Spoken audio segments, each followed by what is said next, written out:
സന്നിധി മതി എൻ ദൈവമേ, നിൻ സാന്നിധ്യം മതി ഈ ഏഴയ്ക്ക്. നിൻ ദിവ്യകൃപകളാ ജീവിപ്പാൻ നിന്നാത്മശക്തി പകരൂ നാഥാ. നിന്നാശിഷം ചൊരിയുക എന്നിൽ, നിന്നാശിഷം ചൊരിയുക എന്നിൽ. കേൾപ്പിക്കുക നിൻ സ്വർഗീയനാദം.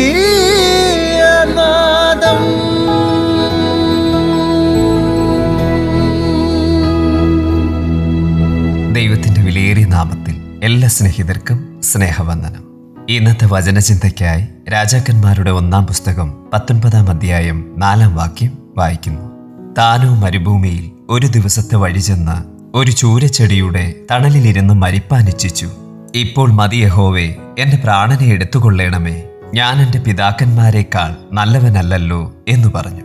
പെട്ടെന്നുണ്ടാകുന്ന പ്രതിസന്ധികളിൽ അത്യുന്നതനായ ദൈവത്തെക്കുറിച്ച് ഓർക്കാതെ മരിക്കുവാൻ ആഗ്രഹിക്കുന്നവരും അവയെ തരണം ചെയ്യുവാൻ കഴിയില്ലെന്ന് കരുതി മരണം വരിക്കുന്നവരും അനേകരാണ്.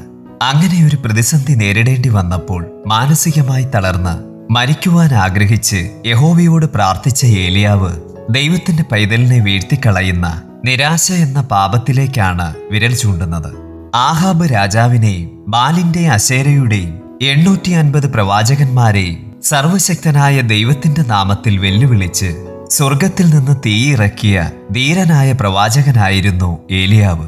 അത് കഴിഞ്ഞ ഉടൻ 3 വർഷത്തെ വരൾച്ചയ്ക്ക് അറുതി വരുത്തുവാൻ മഴ പെയ്യുവാനായി പ്രാർത്ഥിച്ചിട്ടും ഉടൻ മഴ പെയ്യാതെ ഇരുന്നപ്പോൾ നിരാശനാകാതെ വീണ്ടും വീണ്ടും പ്രാർത്ഥിച്ച് മഴ പെയ്യിപ്പിച്ച പ്രാർത്ഥന വീരനായിരുന്നു ഏലിയാവ്.